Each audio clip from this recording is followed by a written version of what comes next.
አሰላሙ አለይኩም ወራህመቱላሂ ወበረካቱ። ክብራትና ክብራን የነጃሽ ቲቪ ተመልካቾቻችን እንደምን አላችሁ? እንደምን ሰንብታችኋል? ዛሬ ለየት ያለ መሰናዶ አለን። ይሄ ለየት ያለ መሰናዷችን ከቅርብ ጊዜ ወዲህ በሃይማኖት ንጽጽር በእስልምናው ዘርፍ ልዩ ተወዳጅነት ተቀባይነት ካገኘው ከዳኢ ሁሱ ከሁሴን አህመድ ጋር ቆይታ እናደርጋለን። አብራችሁ እንድትቆዩ የአክብሮት ግብዣችን ነው። የተለያዩ አጠር ያሉ ጨዋታዎችን ቆይታዎችን እናደርጋለን። አብራችሁን ቆዩ። ሁሴን አህመድ እንኳን ደህና መጣ። ሰላም አለይኩም። እንኳን ደህና ቆያችሁ። ወአለይኩም ሰላም ወራህመቱላሂ ወበረካቱ። ስለመጣ ደስ ብሎናል። እንግዲህ አንተ ከቅርብ ጊዜ ወዲህ በቲክቶክ በተሰኘው የማህበራዊ ድረገጽ በበርካቶች ትኩረት ስበሃል አግኝተሃል። ይሄ ምክንያቱ ደግሞ በንጽጽር ነው። የሃይማኖት ንጽጽር ላይ ትሰራለህ ሙስሊሙን በመወከል።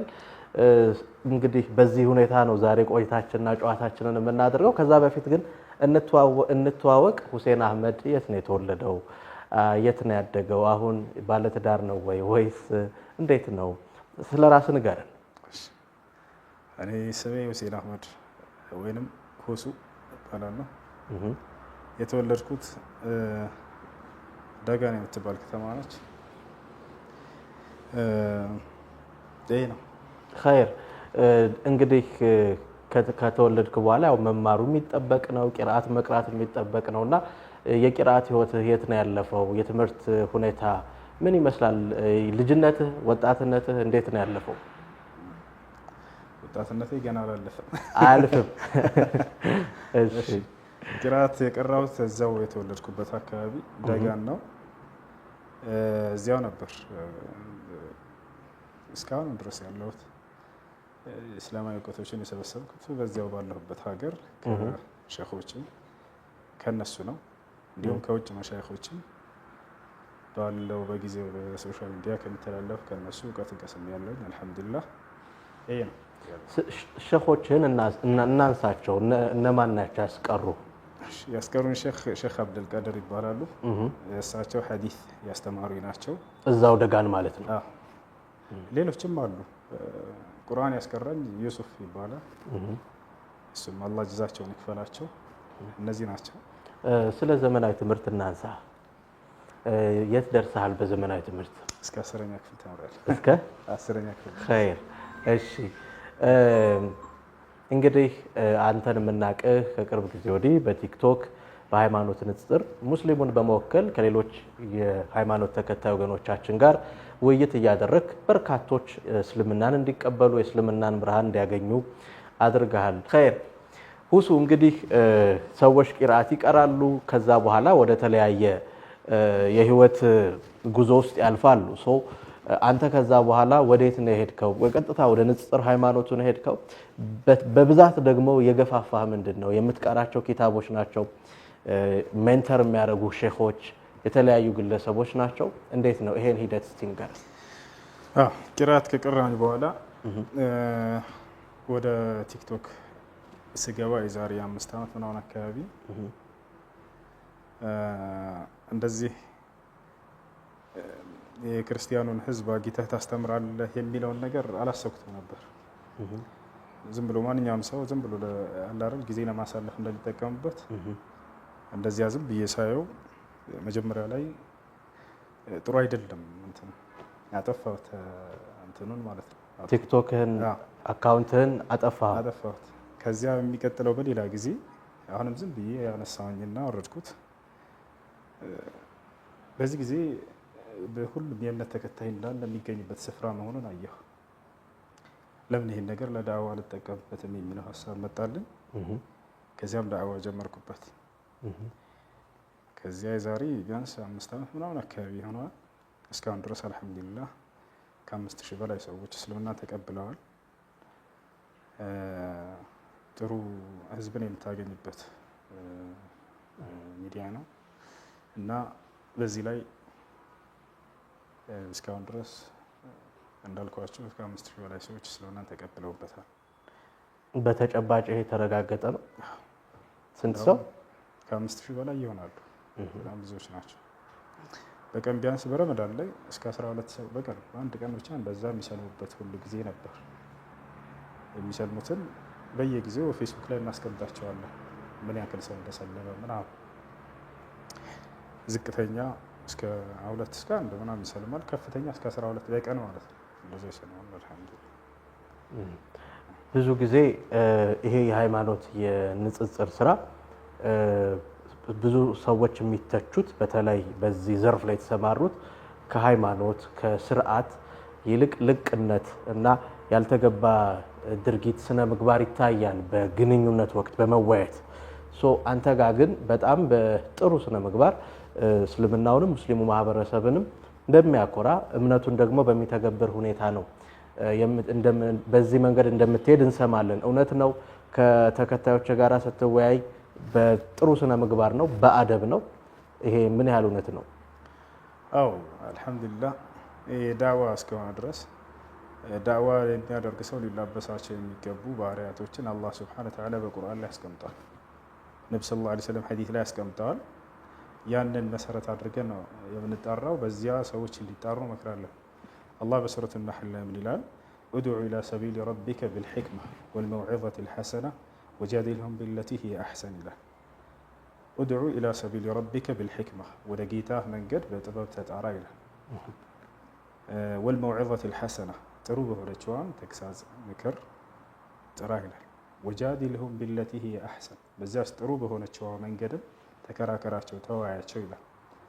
ጥሩ መንገድ አለ፣ መጥፎ መንገድ አለ። ጥሩ መንገድ የሚለው ስርዓት ባለው መልኩ ሰዎችን ቁርአንና ሐዲስ ላይ የመጣውን መጽሐፋቸውንም መሰረት ያደረገ እውነትን መግለጽና መተው ነው። ፈኢነማ ዐለይከ አልበላጉ ወዐለይና አልሒሳብ እንዳለ አላህ፣ በአንተ ላይ ያለብህ ግዴታ ማድረስ ነው፣ ምርመራው ደግሞ ለእኔ ነው አለ።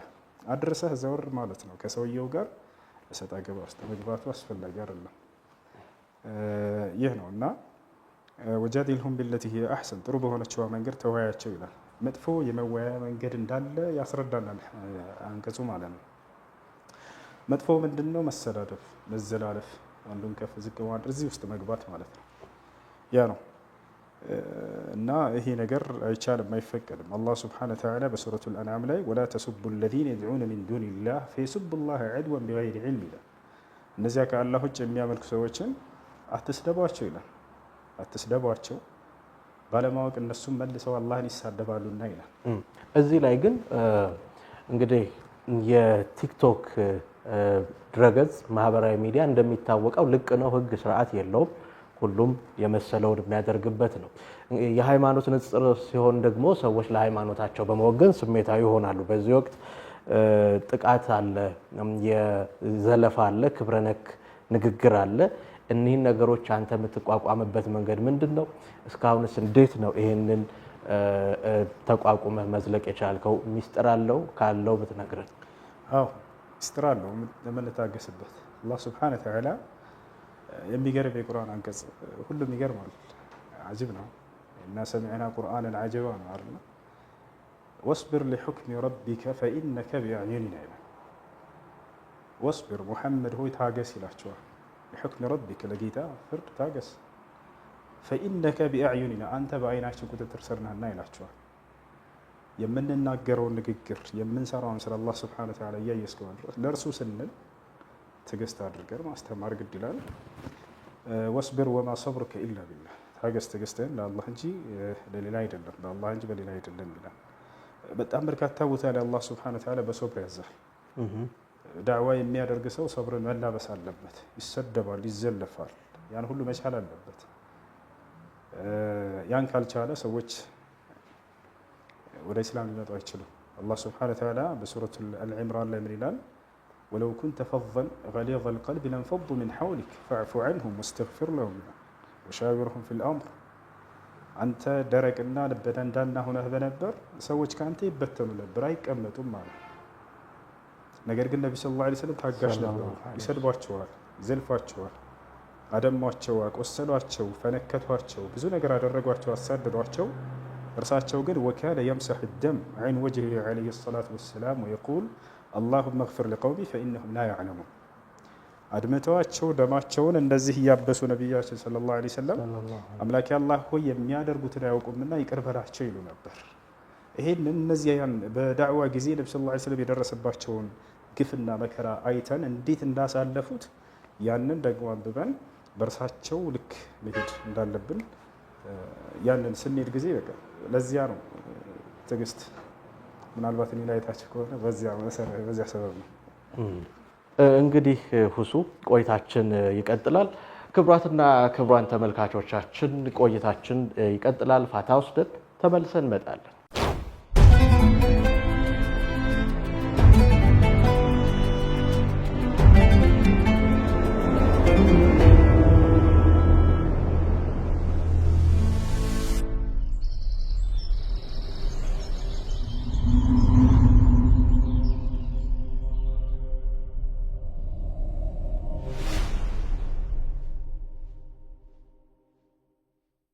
ክቡራትና ክቡራን ተመልካቾቻችን ከዳኢ ሁሴን አህመድ ጋር የምናደርገው ቆይታ እንደቀጠለ ነው። አብራችሁን ቆዩ።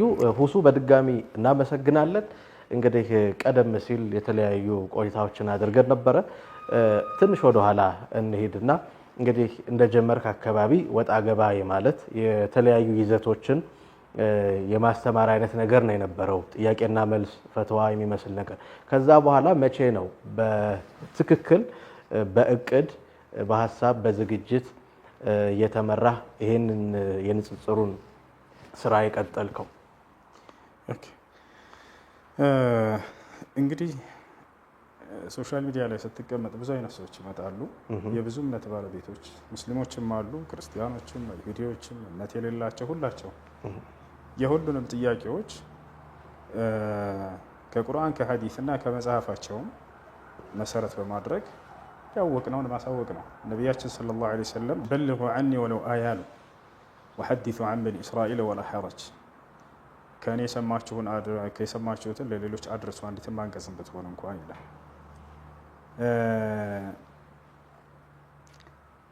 መን ከተመ ዒልመን ከማ ቃለ ነቢ ሰለላሁ ዐለይሂ ወሰለም አልጀመሁ ላሁ አናረ የውመል ቂያማ ከማ ቃለ ዐለይሂ ሰላቱ ወሰላም። የሆነን ሸሪዓዊ እውቀት እያወቀ ለሌሎች ከማሳወቅ የደበቀ ሰው አላህ ስብሓነሁ ወተዓላ የትንሣኤ ቀን የእሳትን ልጓም በአፉ ላይ ያደርግበታል አይነት ተናግረዋል። የምናውቀውን ለሰዎች ማሳወቅ ግድ ይለናል።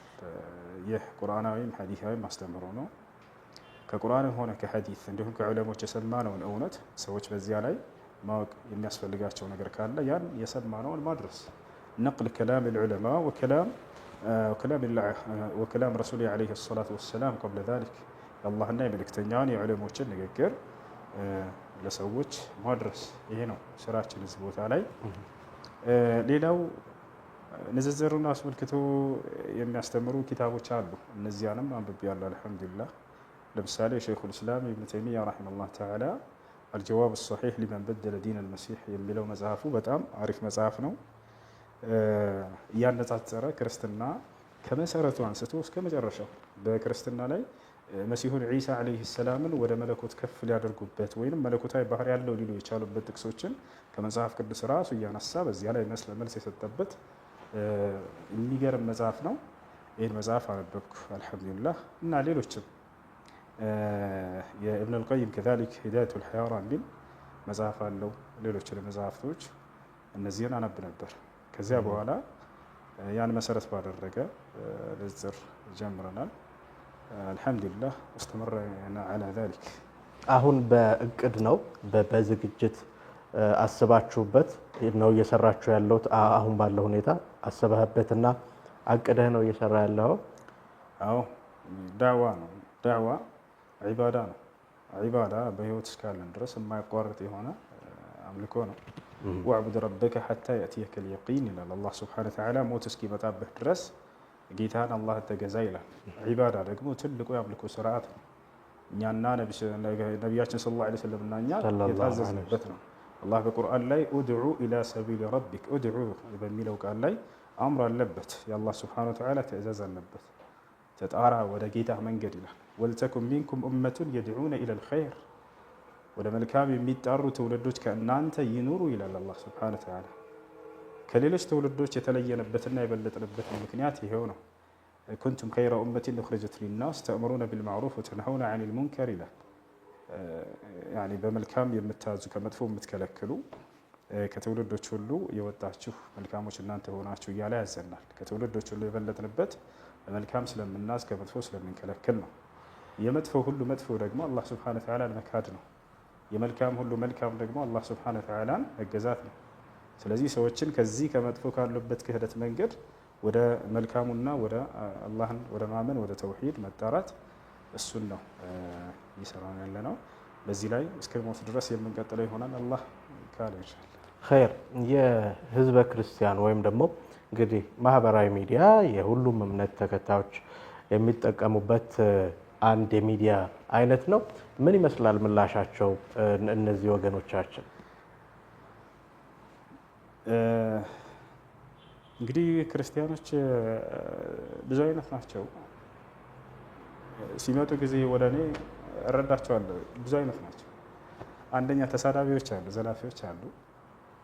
ያው የነገሯቸውን የጫኗቸውን መጥተው የሚያራግፉ አሉ። ሁሉንም የምናስተናግድበት መንገድ የተለያየ መሆን አለበት። አንድ ዶክተር ወደሱ ታማሚዎች በሚመጡ ጊዜ አንድ አይነት መርፌ አይደለም የሚሰጣቸው፣ አንድ አይነት ከኒና አይደለም የሚሰጣቸው፣ የተለያየ ነው። ስለዚህ ያ ዶክተር ያንን መጀመሪያ ያለበትን ህመም ማጥናት አለበት፣ ያነባዋል መጀመሪያ። ከዛሊክ ልክ እንዲሁ ወደ አንተ የሚመጡትን ቀድመህ ረጋ ብዬ የማዳምጣቸውም ለዚህ ነው። ቃል በቃል በዛም ታላቅ ክፍራቸው የምትመልስ ከሆነ ጅምር አልተረዳቸውም ሰዎች። ነቢያችን ሰለላሁ ዐለይሂ ወሰለም ከአዲያኖች መጥተው ሲጠይቁ ጸጥ ብለው ያዳምጧቸዋል። خلصت ትላቸዋል። መጨረሻ ላይ አሁን ጨረስክ ይሏቸዋል። ይህ ዛሬ ይህን ቃል ለሁሉም የሚያስተምር ሰው እመክራለሁ። ይጨርስ ሰው ያለውን በቃ ብቻ አላህና መልክተኛው እንዳይሰድብ ጥያቄህን በስነ ስርዓት አቅርብ ትላለህ። ቢአደብን ወህቲራም አላህ እንዲህ ላድርገው ሙሐመድ እንዲህ ላድርግ የዛኔ ታስቆመዋለህ። ታላርና ጥያቄ ከሆነ እስኪ የሚጠይቀው የሰማውን ነው ይሄ ሰውዬ የሚያወራው። በነቢያችን ሰለላሁ ዐለይሂ ወሰለም ላይ ትችት ሊሆን ይችላል። ታስጨርሰውና ከዚያ በኋላ መልሰን ትጀምራለህ። እና ልገልጽ እንደሞከርኩት የመጀመሪያዎቹ ተሳዳቢ አይነቶች ናቸው። እነዚህን ተሳዳቢዎቹን በመሳደብ አትመልሳቸው፣ በመልካም ነው የምትመልሳቸው። አላህ በቁርአን ላይ ወላ ተስተዊል ሐሰነቱ ወለ ሰይአ ኢድፈዕ ቢለቲ ሂየ አሕሰን ይላል። መጥፎ ጸባይና ጥሩ ጸባይ እኩል ሊሆኑ አይችሉም። መጥፎን ጸባይ በጥሩ ጸባይ መልሱት ይላል። እናታችን አይሻ ረዲየላሁ ዐንሃ ስለ ነቢያችን ሰለላሁ ዐለይሂ ወሰለም ስትናገር ምን አለች? ማ ካነ ነቢዩ ሰለላሁ ዐለይሂ ወሰለም የረዱ ሰይአተ ቢሰይአ ወላኪን ካነ ያዕፉ ወየስፋሕ። የአላህ መልእክተኛ ነቢዩ ሰለላሁ ዐለይሂ ወሰለም ክፉን በክፉ አይመልሱም ነበር፣ ይልቁንስ ክፉን ይቅር ይሉ ነበር፣ ያልፉ ነበር፣ ይምሩ ነበር አለች። በዚህ መልኩ ነው እንዲህ ላድርግህ ብሎ የሰደበን ሰው መመለስ የለብንም። ነቢያቶች የራሳቸው የግል ጉዳያቸው በሚሰደቡ ጊዜ ዞር ብላ አይመልሱም። አላህና መልእክተኛው ህግጋታቸው ሲጣስ የዛኔ ይቆጣሉ። ከማ ካነ ነቢዩ ሰለላሁ ዐለይሂ ወሰለም የንተቂሙ ሊነፍሲህ ኢነማ ኢዘን ቱሂከት ሑሩማቱላሂ ዐዘ ወጀል። ነቢዩ ሰለላሁ ዐለይሂ ወሰለም ስለ ራሳቸው ስለ ነፍሳቸው ተበቅለው አያውቁም፣ አይመልሱም ነበር። ነገር ግን የአላህ ህግና ስርዓት በሚጣስ ጊዜ የዛኔ ይቆጣሉ። ለምን ልጃቸው አትሆኑ? ወይም ወላሂ ለው ሰረቀት ፋጢማ ብንት ሙሐመድ ለቀጠዕቱ የደሃ ያሉት አረንድ እና ከዚህ አንጻር አላህና መልእክተኛውን እስካልተሳደቡ ድረስ ጥያቄያቸውን በስነ ስርዓት ያቅርቡ። የዛኔ ቀስ ብለህ ትመልስላቸዋል። አሁን ባለው ሁኔታ ለውጥ አምጥተናል ብለህ ታስባለህ? በተጨባጭ የሚታይ ተጽዕኖና ለውጥ ፈጥረሃል? በጣም በጣም በጣም በጣም ደስ የሚል እንዴት ይገለጻል? ትልቁ ደስታ ሰዎች ወደ ኢስላም ሲገቡ ሲጠይቁና እውነትን ሲረዱ ወዲያው ኢስላምን ሲቀበሉ ይሄ ነው እዚህ ዓለም ላይ ትልቁ ደስታ። እዚህ ዓለም ትልቁ ጸጋ ይሄ ነው። አላህ በቁርአን ላይ ተናግሯል። ሱረቱ ነስር ላይ ኢዛ ጃአ ነስሩላሂ ወልፈትሕ ወረአይተ ናስ የድኹሉነ ፊ ዲኒላሂ አፍዋጃ ፈሰቢሕ ቢሐምዲ ረቢከ ወስተግፊር ኢነሁ ካነ ተዋባ ይላል። ኢዛ ጃአ ነስሩላህ የአላህ እርዳታ በመጣ ጊዜ ወልፈትሕ እንዲሁም የአላህ ስብሓነሁ ወተዓላ መክፈትን በመጣ ጊዜ ካለ በኋላ ትልቁን ጸጋ ገለጸ። ወረአይተ ናስ የድኹሉነ ፊ ዲኒላሂ አፍዋጃ ሰዎችም በጀማዓ እየሆኑ ወደ አላህ ዲን በሚገቡ ጊዜ ይሄን በምታይ ጊዜ ነው። ፈሰቢሕ ቢሐምዲ ረቢከ ወስተግፊር ኢነሁ ካነ ተዋባ ይላል። ይህን ትልቅ ጸጋ አላህ ይገልጸዋል። ሰዎች ወደ አላህ ዲን ሲመለሱ ያለው ደስታ በጣም የተለየ ነው። ነቢያችን ሰለላሁ ዐለይሂ ወሰለም እዚህ ዓለም ላይ ትልቁ ጸጋ ሰዎች ወደ ኢስላም መመለሳቸው እንደሆነ ገልጸዋል። ሊአን የህዲየ አላሁ ቢከ ረጁለን ዋሒዳ ኸይሩን ለከ ሚን ሑምሪ ነዓም አሉ። አላህ በአንተ ምክንያት አንድን ሰው ወደ ቅኑ መንገድ ቢመራ ከቀይ ግመል የበለጠ ነው ብለው ተናገሩ። ቀይ ግመል ያሉት በጊዜው ያለው ትልቅ ተብሎ የሚታየው ምሳሌ የሚሰጡት በዚያ ባለው ጊዜ ነውና እና በጣም ትልቅ ለውጥ አለ፣ ደስ የሚል ለውጥ አለ። ወደፊት ደግሞ ከዚህ በጣም የተሻለና የበለጠ ይኖራል ብዬ በአላህ ላይ ተስፋ አድርጋለሁ። ኸይር ሁሱ እና አመሰግናለሁ። ፋታ ወስደን እንመለሳለን። ክቡራትና ክቡራን ቆይታችን ይቀጥላል። አብራችሁን ቆዩ።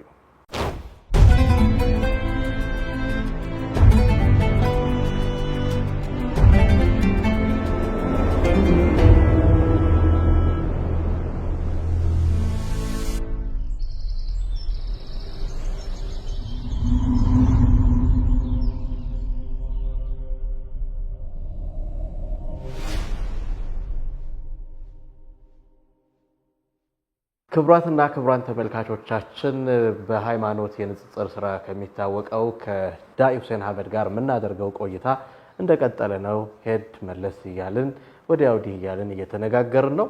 የመጨረሻው ምዕራፍ ላይ ደርሰናል። ቆይታችን ይቀጥላል። አብራችሁን ቆዩ። ካቆምንበት እንቀጥል። እንግዲህ ሁሱ የሃይማኖት ንጽጽር ስራ ላይ ፈታኙ ነገር አንዱ በተቃራኒ ሃይማኖት ወይም የሌሎች እምነት ተከታዮችን መጽሐፍና መመሪያ ማጥናት ነው። እዛ ላይ ትኩረት አድርጎ ተመስጦ መስራት ነው። አንተ ይሄን ጉዳይ መቼ ነው የጀመርከው እና በምን ያህል መጠን ነው ትኩረት የምታደርገውስ? አይከብድም? ለመግባባት አትቸገርም? ይሄ ልምድ ከየት ነው ያመጣኸው? እንግዲህ በዚህ ነገር ላይ ወደ 5 ዓመት ምናምን እየሆነኝ ነው። በየጊዜው አነባለሁ። የሁሉ መሰረት ቁርአን ነው። እንግዲህ እነዚህን መጽሐፍቶች ቀድሞ አላህ ሱብሓነሁ ወተዓላ በነቢያት በኩል ተናግሯቸው ነበረ። ዛሬ ላይ ግን የአምላክ ቃል ናቸው አንልም፣ ተበርዘዋል እንደተነገረ። አስላቸው መሰረታቸው ቁርአን ነው። አላህ በቁርአን ላይ ስለ ተውራትና ስለ ኢንጂል ከተናገረ በኋላ ኢና አንዘልና ተውራተ ፊሃ ሁደን ወኑር ይላል። እኔ ነኝ ተውራትን ያወረድኳት ይላል። ወአተይናሁ ልኢንጂል ይላል። ስለ ዒሳ የሰጠው ሲናገር ኢንጂልንም ሰጠሁት ይላል። ወአንዘልና ኢለይከ ልኪታበ ቢልሐቅ ሙሰዲቀን ሊማ በይነ የደይህ ሚነል ኪታቢ ወሙሀይሚነን ዐለይህ ይላል። ፈሕኩም በይነሁም ቢማ አንዘለ ላሁ ፊህ ይላል። ይሄ ነው መሰረቱ። በቃ በአንተ ላይ ደግሞ ቁርአንን አወረድኩልህ ከነርሱ በኋላ ይላል። እንግዲህ ያለፉትን መጽሐፎች ከገለጸ በኋላ ቁርአንን አወረድኩኝ ካለ በኋላ ቁርአንን በሚገርም ሁኔታ ይገልጸዋል። ሙሰዲቀን ሊማ በይነ የደይህ ሚነል ኪታብ ይላል። ያለፉትን ከመጽሐፍቶች የሚያረጋግጥ ሲሆን ይላል። እነዚህን መጽሐፍቶች ወርደው እንደነበር ከአምላክ ዘንድ ካረጋገጠ በኋላ በዚያ ውስጥ ያሉትን እውነታዎች ደግሞ እውን ብሎ ያረጋግጣል ይላል። እንግዲህ ይህ ሲባል ጊዜ መጽሐፉ አሁን ላይ ያለ ባለበት ይዘት ትክክል ነው ብሎ ማለት አይደለም። በውስጡ ያሉ እውነታዎች ለምሳሌ ሙሳ ነብይ ነው የሚል ካለ መጽሐፍ ቅዱስ ላይ ቁርአን አረጋግጦታል። ያው ሙሳ ነብይ ነው ብለን እናረጋግጣለን። ልክ እንዲሁ ዳዊት ነብይ ነው የሚል ካለ አሁን ዳዊት ነብይ ነው ብለን እናረጋግጣለን።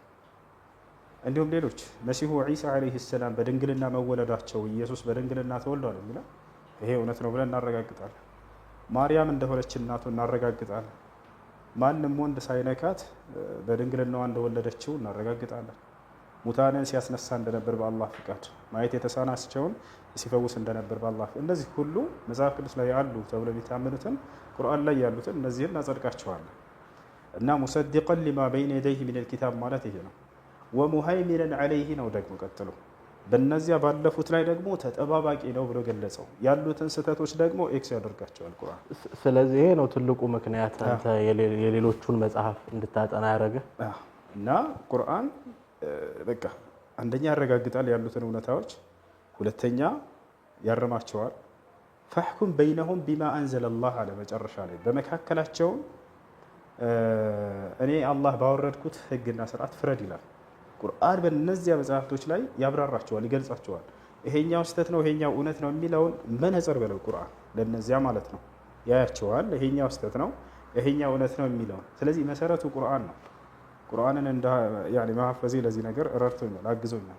ስለዚህ አሁን በግልጽ እንድታደርግልን ቁርአን ላይ ያለህ ምርምር እውቀት እኛም እንደምናየው ነው፣ ግን መጽሐፍ ቅዱስን በተለየ ሁኔታ ታጠናለህ፣ ትመራመራለህ፣ ታነባለህ? አዎ እሱንም አነባለሁ። እዚያ ውስጥ ያለውን በደንብ አነባለሁ። ያሉትን እውነታዎች በቁርአን መነጽር ስናያቸው በጣም ደስ ይላል። እንዴት መግለጽ እንዳለብህ ለሰዎቹ የጠፉባቸውን መንገዶች ከመጽሐፋቸው እየመዘዝክ ታሳያቸዋለህ። እንደ ምሳሌ ላንሳና ኢየሱስ ሙታንን አስነስቷልና አምላክ ነው ብለው የሚገልጹት ሲያስነሳ የነበረው በአምላኩ ፈቃድ እንደሆነ በቁርአን ላይ ነግሮናል። እስኪ መጽሐፉስ ላይ ሙሉ አውዱን ልመልከተው። ይሄ ነገር ለመሆኑ እዛ አለ ብለን ስናይ ሙሉ አለ። ኢየሱስ ክርስቶስ ካስነሳቸው መካከል አልዓዛር የሚባል ሰው ነበር መጽሐፍ ቅዱስ ላይ። ይሄን ሊያስነሳ ባለ ጊዜ አልዓዛር እህት አለች። ከመጀመሪያ ከአውዱ ላይ ስንነሳ ማርታ የምትባል እህት አለችው። ማርታ የምትባለዋ ወንድሜ ሞቶብኛል ብላ እያለቀሰች ወደ ኢየሱስ ጋር ትመጣለች። ከዚያም በኋላ አንተ በዚህ ብትኖር ኖሮ ወንድሜ ባልሞተ ነበር፣ እግዚአብሔርን የምትለምነውን እንደሚሰማ አውቃለሁ እና አለችው። አምላኩን ለምኖ እንደሚያስደርግ ይታወቅ ነበር፣ ያውቃሉ ህዝቦች። አንተ በራስህ ታስነሳው ነበር አይደለም ያሉት። ስለዚህ በቁርአን ላይ አላህ ሱብሓነሁ ወተዓላ ስለ ሐዋርያቶችና ስለ ዒሳ ሲናገር ኢዝ ቃለት አልሐዋርዩን ያ ዒሳ ሀል የስተጢዑ ረቡከ አን ዩነዚለ ዐለይና ማኢደተን ሚነ ሰማይ ይሉታል። ጌታህ አላህ ከሰማይ ምግብ የያዘችን ማዕድ ሊያወርድልን ይችላልን ብለው ጠየቁት። ጌታህ አላህ የሚያደርገው አምላክ እንደሆነ ነግሮናል። አሁንም እዚያው ጋር ሂደን እስኪ እነዚህን ተአምራቶች ሙታን ማስነሳትን ጨምሮ ማንን ነበር ሲያስደርግ የነበረው? ኢየሱስ አምላክ እግዚአብሔርን ብትለምነው እንደሚሰማው እናውቃለንና አለችው። ወረድ ብሎ እዚያው ደግሞ አልዓዛርን ሲያስነሳ ጊዜ አምላኩን ሲያመሰግን እናየዋለን። ወደ ሰማይ ቀጥ ብሎ አባት ሆይ ስለሰማኸኝ አመሰግንሃለሁ፣ ሁልጊዜም እንደምትሰማኝ ያውቃለሁ፣ ይሄንም ከዚህ ሁሉ ህዝብ ፊት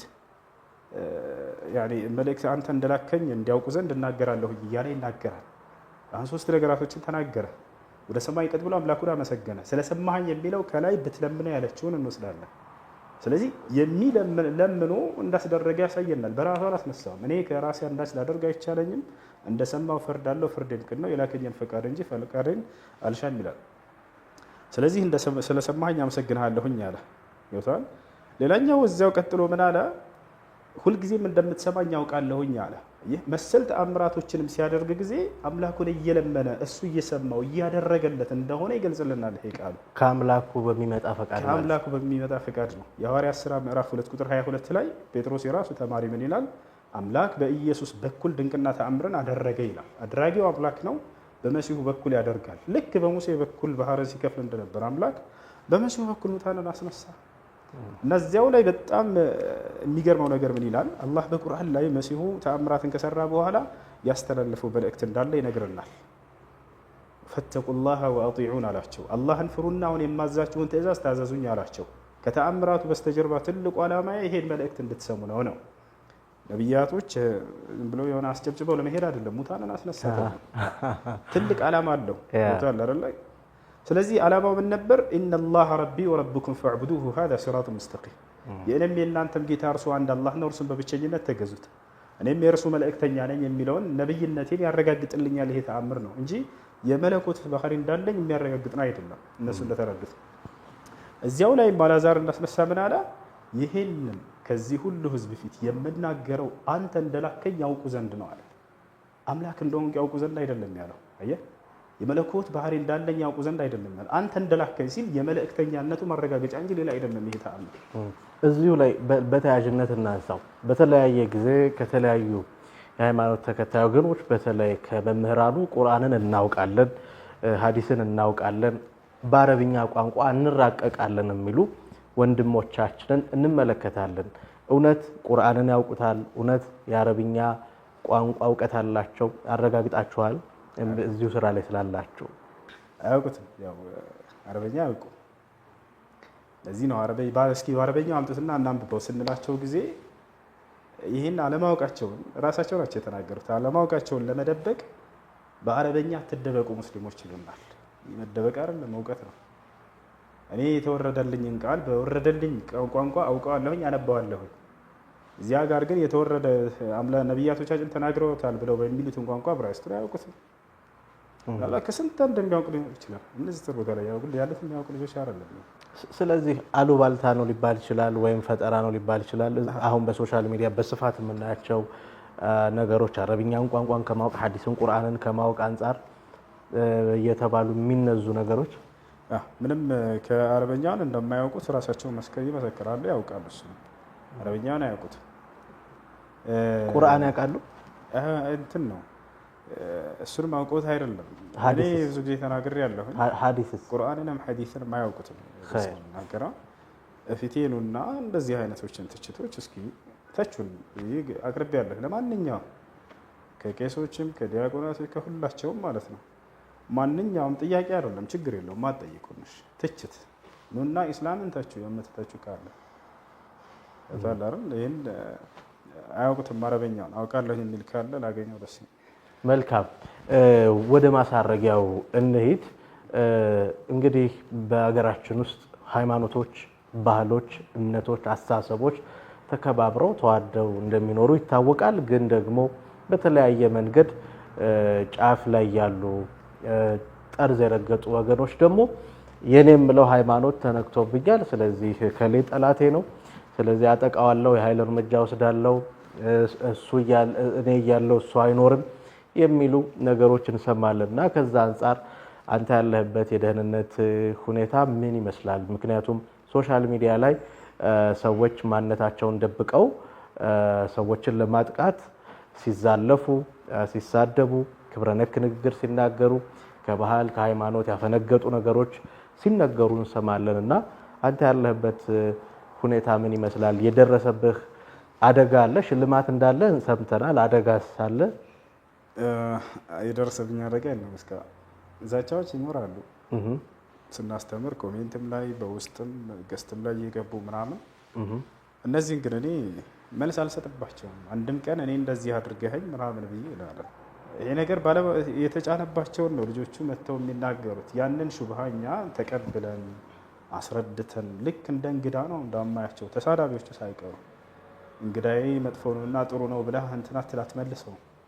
ይመጣል ቤትህ፣ የዛኔ ያለበትን ህመም ተረድተህ አክመኸው ጤናውን የሚያገኝበትን መንገድ ሰጥተኸው ነው። ማንኛውም ሰው ወደ አንተ በሚመጣ ጊዜ እንዲህ አይነት የሌላ እምነት ተከታይ ሰዎች ልክ ዶክተር ጋር እንደሚመጣ ታማሚ ሰው ብዬ ቅድም እንደተናገርኩት ነው። የዛኔ የታመመው ሰው ወደ ዶክተሩ በሚመጣ ጊዜ ሊሰድበው ይችላል። ያ ታማሚ ሰው ዶክተሩ ሊያንቋሸው ይችላል፣ ሊዘልፈው ይችላል፣ ሊመታው ይችላል። የዛኔ አይገጥመውም። እሱ ታግሶ ያለበትን ሁኔታ ሕክምና አድርጎለት ከዛ ጤናውን የሚያገኝበትን መንገድ አድርጎ ይሸኘዋል። እኛም ወደ እኛ የሚመጡ ሰዎችን በዚህ መልኩ ነው ልናስተናግድ የሚገባው እና ለዘለፋዎችና ለስድቦች እንደዚህ መልስ አልሰጥም። አላህ ቅኑ መንገድ ይምራችሁ ብዬ ዱዓ ከማድረግ ውጭ ሌላ አይደለም። ነቢያችን ሰለላሁ ዐለይሂ ወሰለም ናቸው ለዚህ ሁሉ አርአያችን። አምላክ ያላህ ሆይ የሚያደርጉትን አያውቁምና ይቅር በላቸው ብለው ነው ያለፉት። በዚህ መንገድ ላይ ብንገደል ኢንሻአላህ ሸሂድ እንሆናለን። ብንታሰር እስር ቤት ያለውን ህዝብ ዳዕዋ እንድናደርግ መንገድ ከፈቱልን። ከተውንም ህዝቡን እንጠራለን። ሸይኹል ኢስላም ኢብኑ ተይሚያ ረሂመሁላህ ተዓላ ልትታሰር ነው ብሎ አስፈራሩት። እስር ቤት ብታሰር እዛ ያሉትን አስተምራለሁኝ አለ። ብወጣም የአላህን ቃል እሰብካለሁ በየቦታው አለ። ብሞትም በሸሂድነት መንገድ ላይ ይሄዳለሁኝ አለ። እኛም ያ ነው እና ይሄ ነገር ውስጤ ላይ እስካለ ድረስ ሰው እንዲህ ያደርገኛል ብዬ የሚጨናነቅለት ነገር የለኝም። በሌላም ነገር ላይ በሌላ ጉዳይ በዳዕዋ ከኢስላም ውጭ በሆነ በሌላ ጉዳይ ላይ ብትሆን ልትጨናነቅ ትችላለህ እና እኔ ይሄን ነገር አስቤ ተጨናነቅበት አላውቅም። ኸይር ወደ ሽልማቱ እንሂድ። በሰሞኑ በተለያየ መንገድ የተለያዩ አድናቆቶች፣ ወዳጃዊ በረከቶች፣ ስጦታዎች ወደ አንተ እየመጡ ነው እና ስሜቱ ምን ይመስላል? በርካቶችም በሶሻል ሚዲያ ፍቅራቸውን ሲገልጹልህ ነበርና እንዴት አገኘኸው? ለስራህስ ምን ይጨምራል? ሽልማቶች፣ የምስክር ወረቀቶች ከአፋር ክልል፣ ከፌዴራል መጅሊስ፣ ከአዲስ አበባ፣ ከሌሎችም ከኮምቦልቻ ምናምን እንደዚህ እነሱን እንትን ብለውናል። ከገርባ ምናምን አበርክተውልናል። እኔ ያ ወረቀት ሳይሆን የታየኝ የህዝብ ውዴታና ፍቅር ነው። በዚሁ መንገድ ሁሉንም የኢትዮጵያ ህዝብ እወዳለሁ። እንግዲህ ሁሱ ቆይታችን በጣም ቆንጆ ነው። አሁን ወደ መቋጫው የሄድን ነው። ግን ብዙዎች በርካቶች ስላንተ ማወቅ ይፈልጋሉ። ቋሚ አድራሻ የት ነው? አሁን የት ነው የምትኖረው? የቤተሰብ ሁኔታ ምን ይመስላል? ከቤተሰብ ጋር ያለኸው ወይስ ጎጆ ወጥተሃል? የሚል ጥያቄ ያነሳሉ። እግረ መንገድ ደግሞ እንደምታውቀው ቲክቶክ ለብዙዎች መደበኛ ስራ ሆኖ የገቢ ምንጭ ሆኖ እንደ አንድ የስራ አካል ይታያል። ለአንተስ ቲክቶክ የገቢ ምንጭ ነው ወይ እንዴት ነው የሚለውን እስቲ ለተመልካቾቻችን ንገርልን። እሺ፣ አሁን የምኖረው ዱባይ ነው። ቤተሰቦች ያሉት ደጋን የምትባል ሀገር ነው። ሌላው ነገር ትዳር ወደፊት የማሰብበት ይሆናል ኢንሻአላህ። ቲክቶክ በራሱ የሚከፍል ነገር የለም። ሰዎች የሚከታተሉ ሰዎች ጊፍት የሚሰጡ ነገር ምናምን አለ። ያ አለ እንዲህ ጌም ከፍቼ መጫወት ምናምን እሱን ሳይሆን ለዳዋ ነው የምጠቀምበት። ቋሚ ስራ የራሴ ስራ አለኝ። ምን አይነት ስራ ልትነግረን ትችላለህ? የራሴ ስራ ኢማምነት ነው። ምን ኢማምነት ማሰገድ። ማሻአላህ። ኢማም የት መስጅድ ነው? ዱባይ መስጅድ አህመድ መሐመድ አልሞላ የሚባል መስጅድ አለ። ዱባይ ከተማ ማሪና እዛ ነው እና በዚያ ነው የምተዳደረው፣ ቤተሰቦችን ማስተዳደር። ኸይር። እንግዲህ ዳኢ ሁሴን አህመድ ሁሱ በጣም ነው የምናመሰግነው። መልእክት ግን ይኖርሃል? ከኛ ምስጋና ባሻገር መልእክት አለ የምታስተላልፈው? ቀረ የምትለው ነገር ካለ ይኸው ለተመልካቾቻችን ንገራቸው። በመጀመሪያ እዚህ ቦታ ክብራቸው ስላጋበዛችሁኝ አመሰግናለሁ። በመቀጠል መልእክት ለመላው የኢትዮጵያ ሙስሊም ሁሉ ለዲናቸው መስራት አለባቸው። ለዲን መስራትን ሲያስቡ መጀመሪያ ራስን መለወጥ፣ ራስን እውቀትን መሰብሰብ አለ። ኢነላህ ላ ዩገይሩ ማ ቢቀውሚን ሐታ ዩገይሩ ማ ቢአንፉሲሂም እንዳለው አላህ መጀመሪያ ራስን ለውጦ ሰው በእውቀት እንትን ካለ በኋላ ሌሎችን የመለወጥን ስራ መስራትን እመክራለሁ። ከአላህ ዘንድ በላጭ ሰው ማለት ይሄ ሰው ነው። ከአላህ ዘንድ በላጭ መሆንን የማይፈልግ መቼም የለም። ኸይሩኩም መን ተዐለመ አልቁርአን ወዐለመህ ከማ ቃለ ነቢ ሰለላሁ ዐለይሂ ወሰለም። ከሁላችሁም በላጩ ቁርአንን ተምሮ ለሌሎች ያስተማረ ሰው ነው ብለዋል። ቁርአን ሐዲስን እንዲሁም ሰዎችን ወደ ጌታቸው ወደ አላህ ያቀራርባቸዋል፣ እርሱን ያሳውቃቸዋል የሚባለውን መንገድ ሁሉ በመማር ለትውልድ ማስተላለፍ ማድረስን እመክራለሁኝ። ይሄ ነው። ሰላም አለይኩም ወራህመቱላሂ ወበረካቱ። ወአለይኩም ሰላም ወራህመቱላሂ ወበረካቱ። ወንድማችን ዳኢ እንግዲህ እዚህ ድረስ መጥተህ ደግሞ በነጃሺ ቲቪ ስቱዲዮ እንዲህ ያለ የተዋበ ቆንጆ ቆይታ ስላደረግን በጣም ነው የምናመሰግነው። ሁሴን፣ ክቡራትና ክቡራን ተመልካቾቻችን ከዳኢ ሁሴን አህመድ ጋር ያደረግነው ቆይታ በዚህ ይገባደዳል። ቀሪ መሰናዶቻችን ወደ እናንተ ይደርሳሉ። ዝግጅቱን እንደወደዳችሁ ተስፋ እናደርጋለን። ዝግጅቱን ያሰናዳችልን ባልደረባችን ሀያት ከማለች፣ እኔ ሰይድ መሐመድ እንዲህ ወደ እናንተ አድርሻዋለሁ። አብራችሁን ስለነበራችሁ ከልብ እናመሰግናለን። ወሰላሙ